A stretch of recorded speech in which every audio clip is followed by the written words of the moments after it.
Citroen's third generation C3 Supermini gets a wash and brush up here with a slightly smarter look, comfier seats and extra personalisation options. It is still one of the most comfort orientated small cars you can buy too. Ultimately, there's nothing really revolutionary on offer here, but as a complete and highly personalisable package, it is desirably different. Small French cars used to ride beautifully, grip tenaciously and flow from corner to corner with relaxed, unflustered motion, as by and large this one does.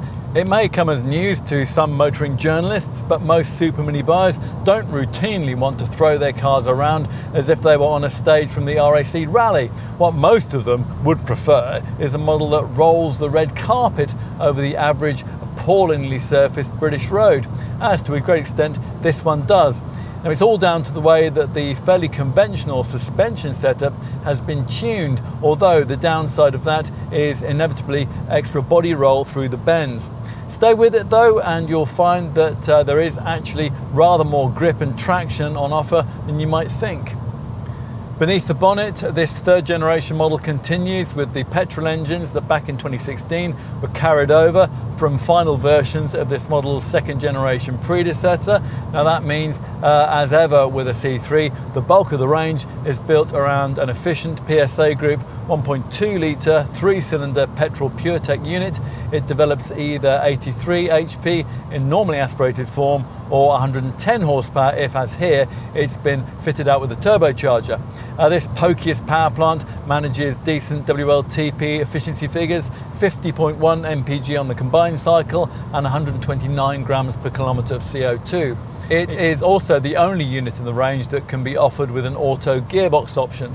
If you can justify the premium for diesel power, there is a 1.5 litre Blue HDI 100 unit on offer, but few will want it. At last, Citroen models are starting to look unique and different once more, which is just as well here because stylistic design is now the #1 reason for purchasing in the Supermini segment. Differences with this updated car lie in the adoption across the range of full LED headlights, into which the lower chrome bar extends to give the front end something of the style of the brand's latest C4 hatch. Apparently there are now no fewer than 97 exterior paint and styling combinations, 4 colour packs and 4 roof colours. We've got the top in emerald here, but you can also have it in red, white or onyx black. With the original version of this Mark III model, you had to stretch to a pricey trim level or spend a bit on options to get the full effect of all of this. But now, virtually whatever kind of C3 you decide on, it'll stand out in the street. Perhaps most notably, you still get the biggest talking point, the side air bumps, which can be had with red, emerald or white coloured inserts, and which you can do without if you don't like them. Time to take a seat inside. The design of this interior is anything but dull.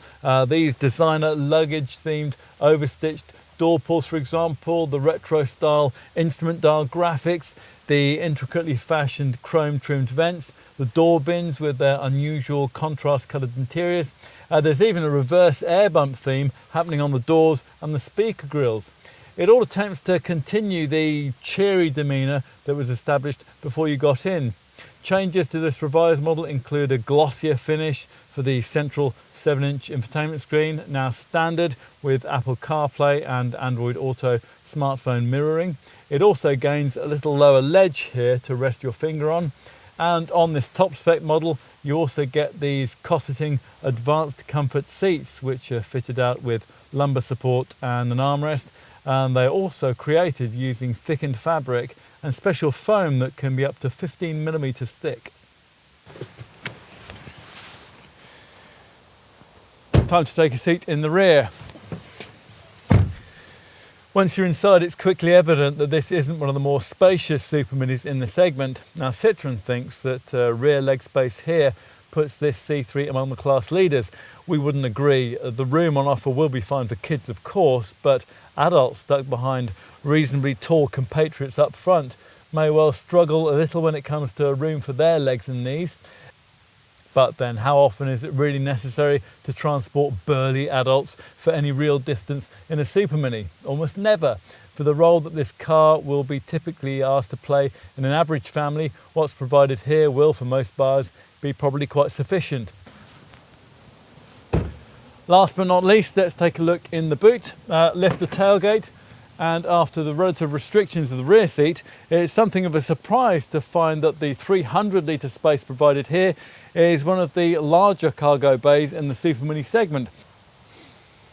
All of which leaves us, well, where? From an objective point of view, this C3 isn't the best car in the class.